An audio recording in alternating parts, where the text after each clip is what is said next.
My name is Karen Stevens. I'm conducting an oral history interview with Natasha Dyer Yes.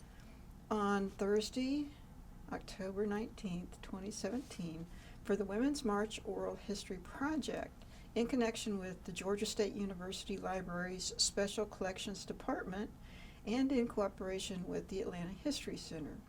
We're recording this interview at the Atlanta History Center in Atlanta, Georgia. So, Natasha, before we get started talking about your experiences regarding the Women's March, I'd like to get a little biographic information. Sure. Where were you born and when were you born? What year? Sure. I was born in 1976 in Baytown, Texas, which is a little town about 30 miles from Houston.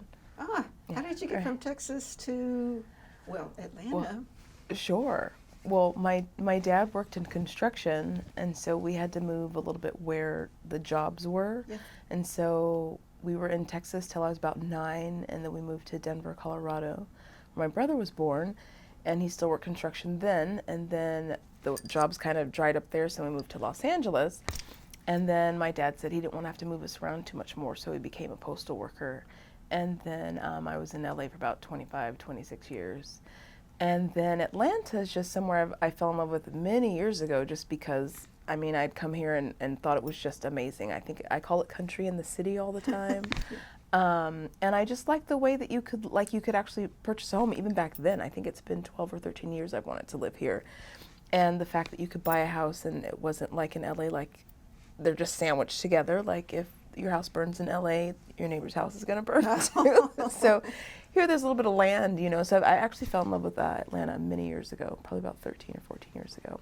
I see. And so I'm finally here. Yay, we're glad you're here. Thank you. Finally made it. Finally made it. Let's talk about your family a little bit. Did they have political leanings one way or the other when you were growing up? Sure. Well, not growing up so much, Yeah. because I grew up Jehovah's Witness, actually. And so there's a way that they've got to keep themselves out of everything that is the world. But coming along towards this election, I wouldn't say that my mother cared, because she's more the one who's still Jehovah's Witness. But my father is, political and, leans in political discussions and that type of stuff. But I remember coming up and eventually voting. I registered to vote because Bill Clinton was running, and so but before that I never really thought I was going to be political. Okay.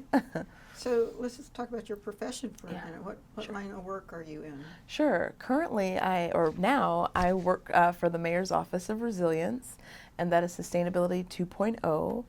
And it's a new career for me. I actually worked in garment manufacturing for about 12, 14 years. I always miss the year. I was a production fashion designer for many years. But being concerned with the environment and being in that profession, and eventually started turnover a lot after that whole housing crisis in 2008 and the whole economy shifted. Right. We started losing our jobs all the time, so you couldn't keep a job for more than 5 to 7 months. So I was like, Yeah. I'm tired of this. Yeah. So I went back to school, got my master's in urban sustainability with a focus on climate change mitigation.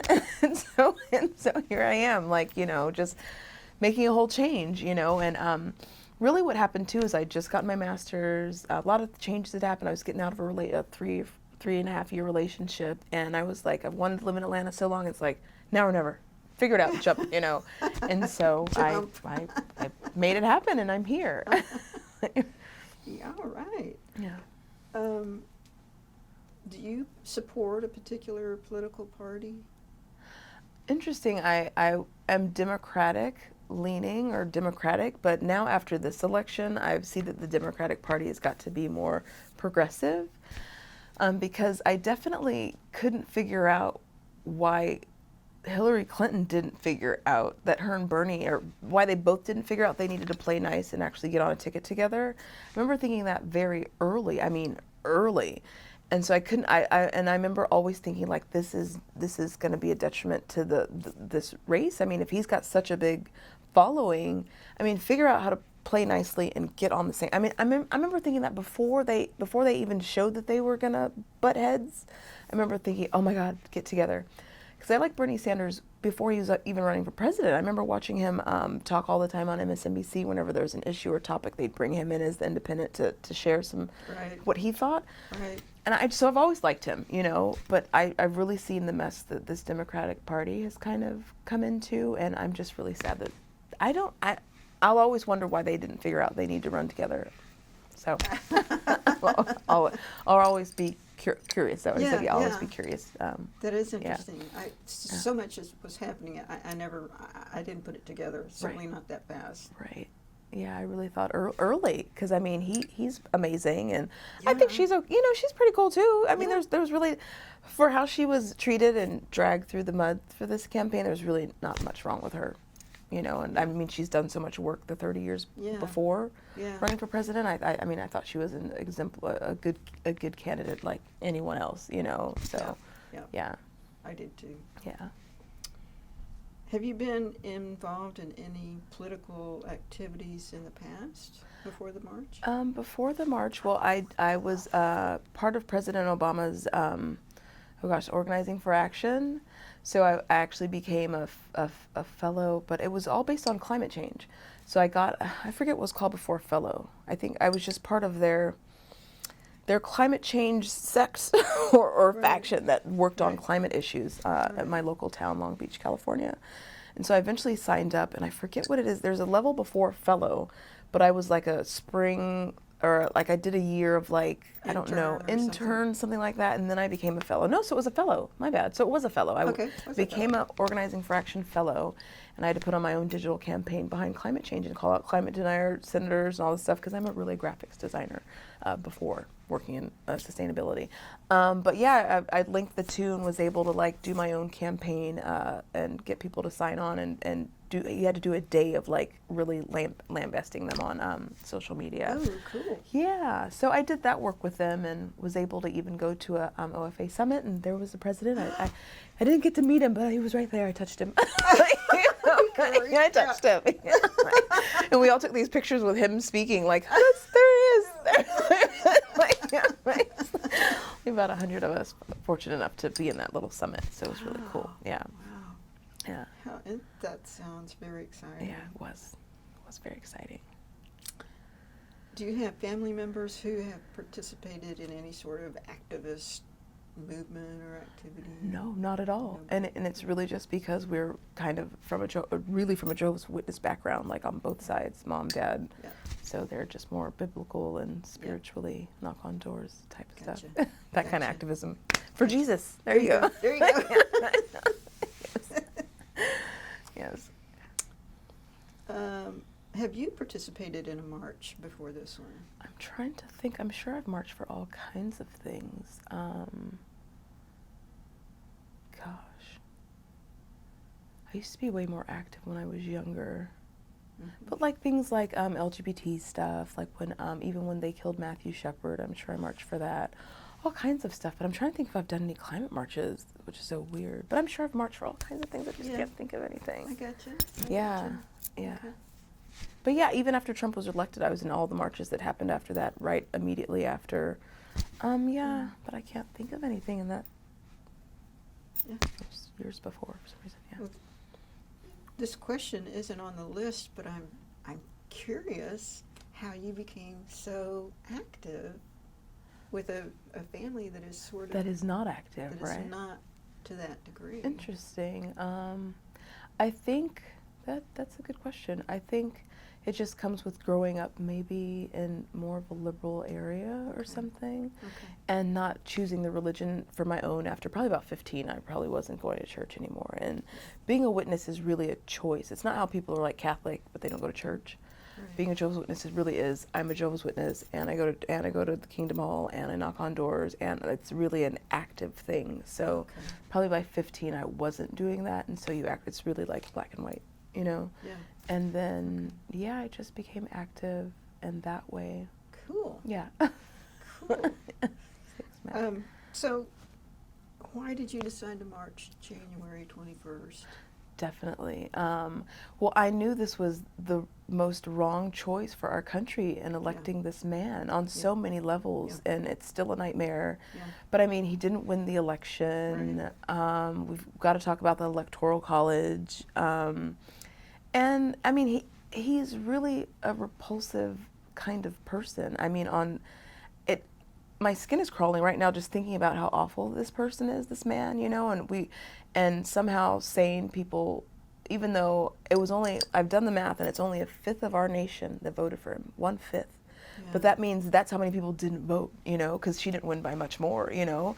Yeah. So that's how inactive our country is in getting involved in things that I think they should. I mean, this, Good point. you vote for a president that look what he's got power of, you know, your health care, your infrastructure, all this stuff, you know. And so I just knew it was awful, and I knew, like, his rhetoric wants to take us back to a time that I remember people that looked like me got dressed up to sit in front of a bus or beaten down to Yeah. give us these rights. Now it was just like so amazingly, what he was speaking about was a time from before my time, you know, like this type of language and how you speak about people that are from this country and, you know, make America great again. It's just like, but we're here. We all live together in this country. I mean, it's not going to change. So trying to divide people it's not forward at all, you know, and the youth aren't for that. I keep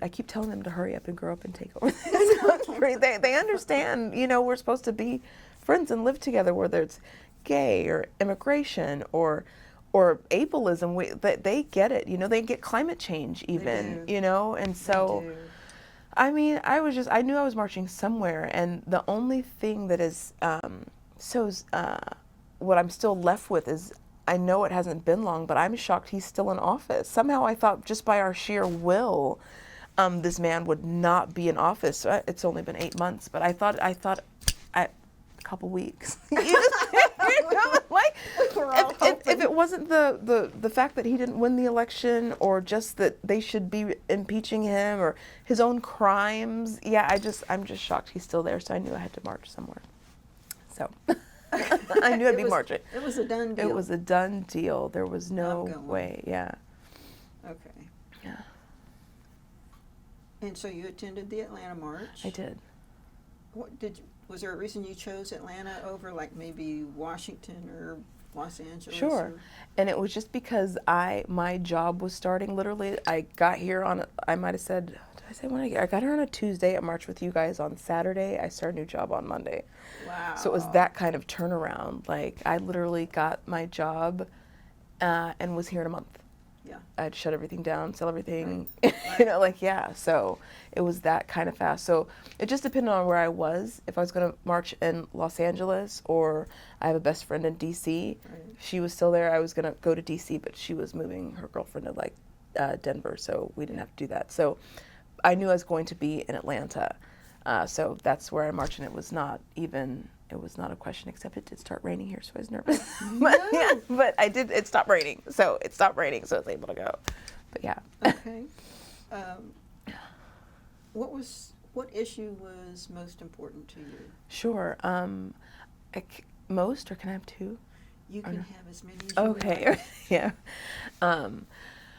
Most important to me, because if I were to be like a one, what do they call it, one ticket voter, or one issue voter, One issue voter. I'm very concerned with climate change, and I think I'm always appalled that this country is not at the forefront of innovation for that. A country that used to represent innovation. America is tearing itself apart behind, and it's all behind just racism and, you know, not wanting other people to succeed. And so that's why we don't build bridges or work on infrastructure or work on forward thinking things, you know. Yeah. I like to tell people, we used to drive horse and buggy. We innovated and went on to cars. Now that we know that we need to get out of cars and get out of fossil fuels, we need to innovate. I mean, it just, life keeps going. So to keep fighting this dying battle for, like, fossil fuels and coal, and so that's really that's what my life's work is at this point, is getting us more aware on climate science and creating better infrastructure behind climate change mitigation. But I also marched because I can't tell you what it was like to, after he was elected, to realize that this was the first time in my life I was scared to drive across my country, right? I'm first generation American. My family's from the West Indies. But to and I get teary-eyed just thinking about it all the time. It's just like this way that, like, I'm now going to drive across my country and I'm from here. I've done everything I'm supposed to do. I got my degrees.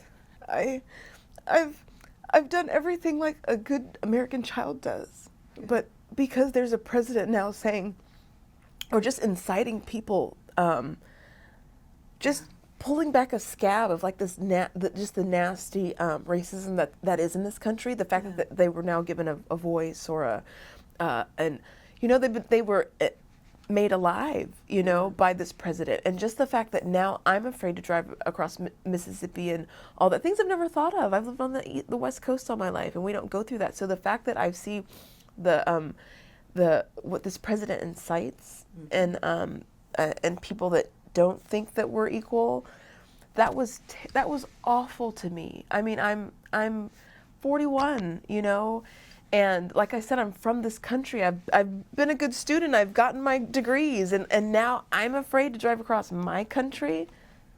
Coming from an immigrant family, can you see what that's like? It's like I'm from this country, and so it's just, I mean, it gets me every time. I'm just like, I can't believe that in this day and age, I'm afraid of pieces of where I'm from, you know. So yeah, that's why I had to march too. It's because like we were in Mississippi, like, oh my God, if the car went out right here because there's no lights, and it's like, you know, you're just like, this would not be good, or it doesn't feel good, you know. So that's all. Thank you. Yes. What other issues did you see represented at the march? And I loved that march because it was a women's march, but everyone came with their issues, you know. So I saw Black Lives Matter signs, I saw climate change signs, I saw a woman's right to choose signs about a free for abortion and free reproductive rights. Like, I just love that everyone brought their topic, you know, and that's what was so so strong about that march, and why after the march, I don't know how much of this you saw, but I was sad when I'd see people say, well, I don't know, like, just being negative, or like, you know, 63% of white women voted for Trump, or just things like that, or like, I don't know, okay, how do I say it? It's just, it's like not realizing that everyone who marched definitely wasn't the people that put him in office, you know? I saw so much of that starting to like tear down, like, the fact that we're now all in the room together, you know, like we're all supposed to be in this room, create coalitions at this point. If your issues, climate change, or you're about fracking, or you're about Black Lives Matter, or you're about reproductive rights, realize everyone's at the table now. So don't like now remember who didn't march for this or who didn't march for that, because I'll be honest, I saw a lot of that in the Black community where they were like, well, they weren't here for us for that, but I was like, or for these issues, but it's like, but we're here now, we're at the table, and we're all here, even though there were men marching, that was great, we're all here as women, and we're supposed to feel, this administration too isn't championing us. They're always in our bodies and working on our reproductive rights. So you have kinship with this woman right next to you. So figure it out and work together and charge forward. Don't forget that they didn't show up to this march. They didn't show up to this march. We're now here as women, and we need to form coalitions. That's, I mean, that's really what I felt. Yeah, and so yeah. Wow, long time coming. Yeah. Was this your first time participating in a protest? No. Okay. What? I'm trying to think. Why can't I think of protests? So, okay, it's not important. You've done so much. It's okay. So this was important because, in addition to the other protests, this was important in addition to those because I thought it was this defining moment where I think all walks of women's lives should have felt like we're all in this room now. I mean, was it like 22 countries or something? Like, this was 7 worldwide. continents. Yeah, everybody showed up. And I just don't want the momentum to be lost. I'm not sure what, and I feel like they're doing work in the middle. I think there's like a conference coming up in Detroit, or it might have happened this month or something like that. But I just really want us to mobilize. I mean, next year we've got to vote like, I don't know, like 400 seats out. You know, like, yeah, because we really have to take back this country, because I think it's on a precipice. You know, it's like dark, evil, or good. You know, and I really try to stay sane by saying this is probably the darkest before the light happens. It's just got to be, or we've all got to move to Ireland or something, or Canada. get off this country. You know, so yeah. So Yeah. I'm sure, yeah. Okay. Before the march, did you have expectations or a hope about what you would experience during the march? Before you got there, did you have a sort of idea of what it was going to be like? I just feel like I thought it would be a march, because I guess I have marched. I marched in the Democracy Spring. Now I think about it, last year. I forget what that was about. But I do march here and there. I mean, I remember flying up to DC for Democracy Spring, and we did that. I just forgot what it was about. Okay. But no, so I just envisioned it'd be a lot of women, and we'd be marching. So yeah, sorry, I don't have a good answer. Those were your Yeah. expectations. What you hoped for. Were your friends and family supportive about you marching in the march? I don't really know if they knew about it or anything like that. Yeah. I don't talk to my mom about political stuff so much. She's just kind of, yeah, the Lord will take care of everything, and I'm sure my dad probably thought it was cool or okay. Yeah. But yeah. Okay. Did you? Let's talk about how you got to the march. You'd only been in Atlanta a couple of days. Right. And you had just moved from L.A. Right. So, did you take MARTA? Were you going to meet up with some folks, or you were just on your own and going? Yeah, and you know, my roommate was going to go with me, and she decided, because it was raining, that she wasn't going to go. And then, you know what, I probably wasn't going to go either, because it was raining. Like, yeah. I'm a runner, and I don't even run when it rains. So I just don't like to be outside when it's raining, but it stopped raining. And she was like, well, I'm still not going to go. So I was like, I'm going. So I got in my car, and I went down there, and I parked, and I linked on, and I marched, but I didn't know about MARTA yet. But yeah. So you drove and you parked, and once you parked, were you part of a group trying to make it to the Human Campaign building, or? No, because driving in, I could see kind of where they were, so I just kind of remembered, when I parked, just kind of remembered where to walk over there. Okay. I even was able to bring my own sign, because I just marched in something in Long Beach because Trump was elected, so I already had the sign already made. But no, I just latched on and got going. So what was your experience when you first got there and you saw people making it to the beginning of the march? What was your first impression? Of the people, or the place, or? My first impression was that there was just a lot of love there. And I really loved that it was so diverse. I mean, every race was there, every flag was up, every sign was up. There were little kids saying that they need the president to work on climate change.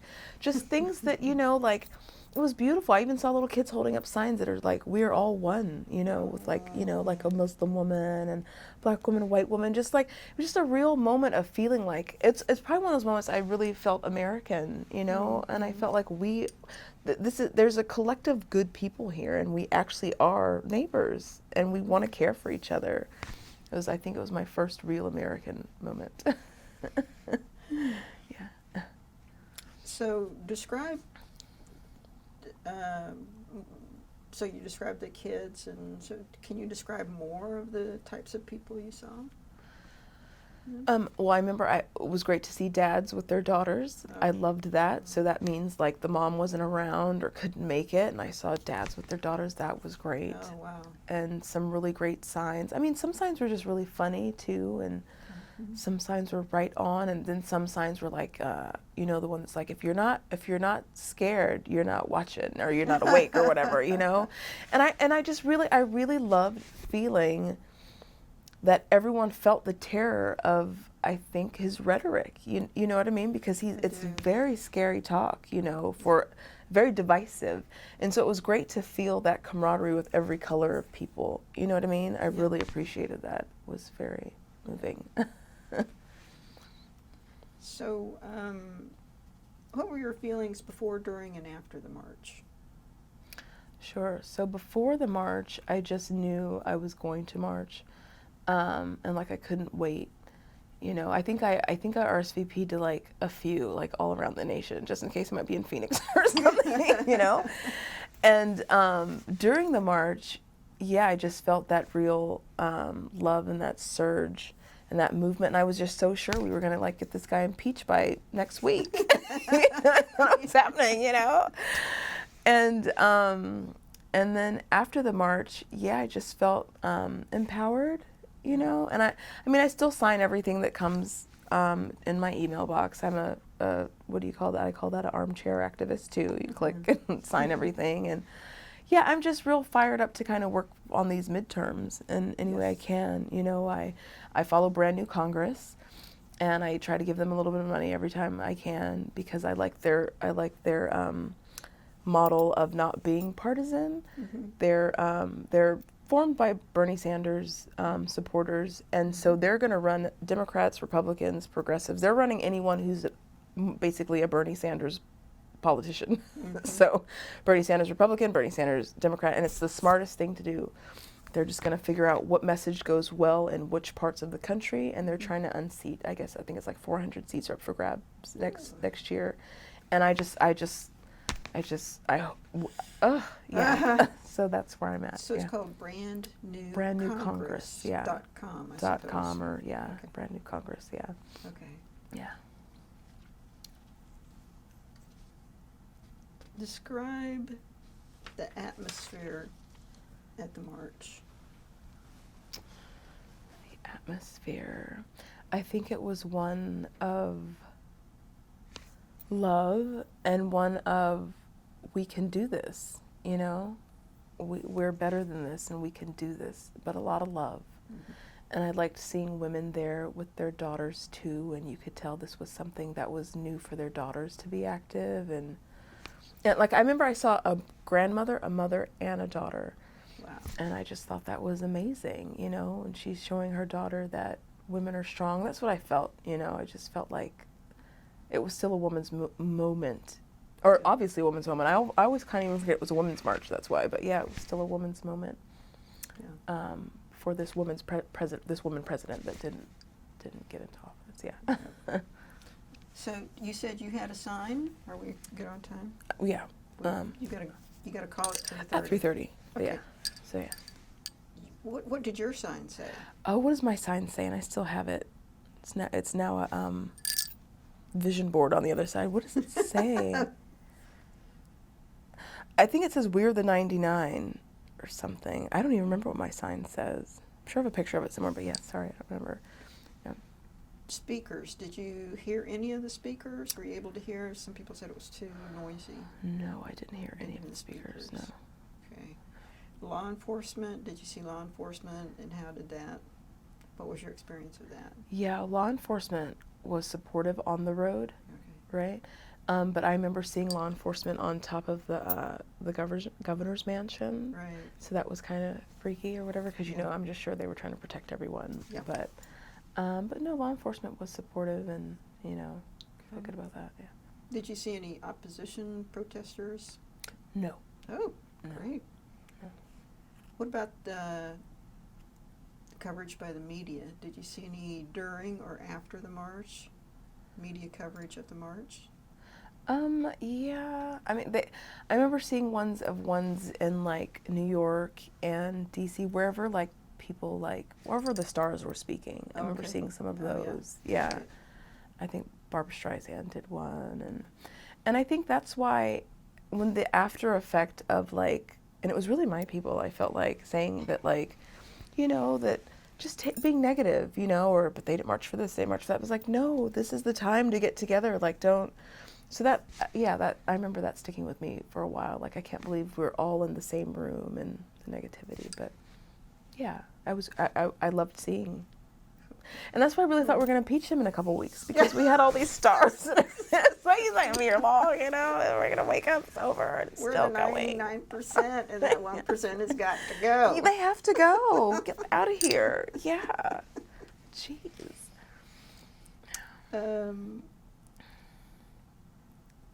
So standing back a little bit, what moments really stood out for you For the march? for the march?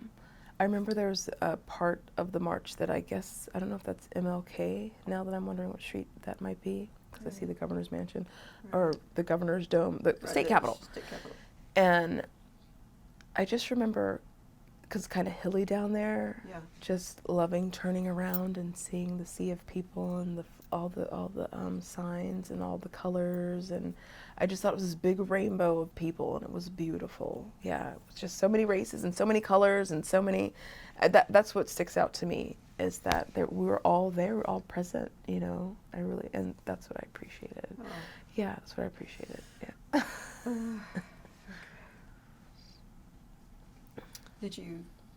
That may have been the time that you felt, was that the time you felt emotional? Did you feel emotional during the march? I don't recall being emotional during the march. Okay. What about on your way home? So you finished up at the Capitol, and now everybody's trying to find their way home. What was that like? What was the demeanor of the crowd, the people, and the way, as you drove home? How I felt as I drove home, or? Okay, yes. Oh, I just felt very proud of myself, Mm-hmm. for getting out there and marching, even though if it had rained, I probably would have been awful. Yeah, and so that's that. Then I'm like, oh, but you wouldn't have rained. I probably wouldn't have been out there in rain, to be honest. But I was very proud of myself to have definitely gotten, because I was tired. I mean, I just driven across country for 4 days, And so I was like, yeah, I knew this was somewhere I had to be, and I got it done, and I was I was proud. Good, proud. What about family and friends and colleagues? In the days following the march, did you talk with friends and family and colleagues about the march? Yeah, I did, and interestingly, I started my new job. So if that was Saturday, I started my new job on Monday. And I love that my new boss was there. She was like, oh yeah, I was totally there with my daughters. And it was great, and she's like that. I still like that about her. Yeah. And then, I had friends that marched in DC. Yeah. And then I had friends that marched in Long Beach and downtown LA. Mm-hmm. And we represented. What do you hope will happen now? I hope that I hope that we form something like this again. I hope even on this grand scale of marching throughout the whole world, like another march of some sort, and it should be scheduled right before primaries. Midterms, is that what I'm trying to say? Midterm elections, yeah, so that we're all fired up again, and revved up, yeah. Okay. What do you fear? I fear that people won't vote next year. I mean, we have to change what's in there. We have to change the power. You can't just smile and grin and bear it. I mean, our country's set up on government, and you've got to get out there and put people in place that are going to share a good vision of who we should be living together as a nation, living together, not apart. Yeah. So that's my fear. Okay. Yeah. Do you feel like this sort of movement that started as a result of the march, do you feel like it still has momentum? I think so. I have a feeling if they tapped into it, because I still see angst, and my timeline is still popping, like my Facebook timeline. Yeah. Because I will say that's the one thing I appreciated, is that, being from California, I probably had to delete one friend. Whereas you meet people out here, it's like I had to delete half of my family and this and that. I'm like, no, I didn't know any Trump supporters, like none, And the one guy I hadn't seen since high school, so it wasn't like he was a good friend of mine. So my Facebook timeline still is involved and angry and mad and conscious, Yeah. And I appreciate that. It's people, it's all walks. I know a civil engineer who works for LA County who's always put putting stuff down his timeline. So it's people that you would even, and that's what gave me courage, I think, to post stuff on my timeline, even though I work in government. It's just like, this is a different time, you know, and no matter what your job is, you've got to stand for something, I think. So I've really enjoyed watching people that work in these types of fields also be very involved and put their angst down on Facebook. So, yeah. Did any part of the march surprise you? No. Yeah. People, speakers, signs? No. I think it was just, weather. yeah, the weather. I just think, because I'm trying to think what I really thought I would see. I think it was just great to see, like, when I saw fathers with their daughters and stuff like that, but nothing was surprising. Or like when I saw white people with Black Lives Matter signs, or, you know, like just things that are just not the norm exactly. I think I liked that. Yeah, it's great. Yes. Has the march or the experience of the march changed you in any way?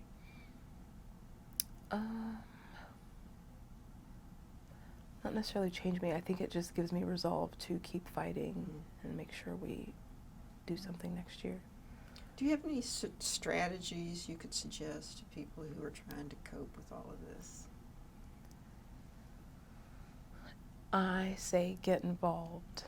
Make sure people get out there and elect. And we have to create a different Democratic Party is what it is. We have to create a different party, just a party that is actually for people's needs, because somehow we've got to get Trump supporters to realize that we all need to live together and we all need good jobs and health care and education. And because I think the truth is we all want the same thing for our families and kids. So we just need to find a movement that brings everybody under the umbrella, or mostly everyone under the umbrella, because so coping, I think, just get involved. We all have to get involved with what it is we want to see in our communities.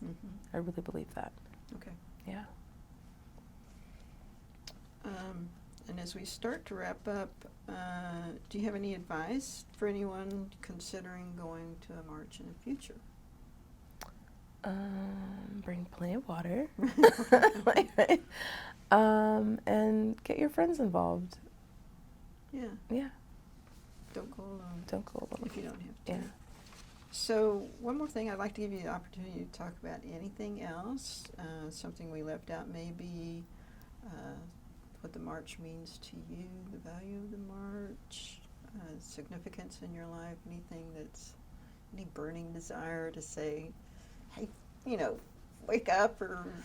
Yeah, I think what I really had wanted to see from the march was a real coalition building, because I've done some organizing behind climate change and stuff in my last city. We were behind waste and diversion, but I just realized you would get organizations that had the same, wanted the same outcome, but came from different angles or different areas. So that's the same thing I'm talking about. Like, so if your concern is climate change, or if your concern is Black Lives Matter, or women's reproductive, or whatever your sign was out there, I just really wish there was a way that these groups were really working together. Like, obviously, like that's what I think has been lost, but I'm not sure. I don't know what's being done in this vacuum, or because I know they're having a conference. There's some convention that's this month or next month. But I really want them to really form a coalition, and then that's genius. That's genius. Yeah, work together. Thank you. Yeah. Thank you. Yeah. So that's my hope. Okay. Well, Natasha, Yes. I'd like to thank you. Yes, thanks for participating in this oral history project. I really appreciate it. I've learned so much, and I have renewed hope. But I really do. I really appreciate you taking the time to be a part of this. Yeah, project. Thanks for having me, because it was a real moment in my life too. So I'm glad I could be a part of this. Yeah, we're all going through something, right? Yeah. About this, yeah. So yeah, thank you very much.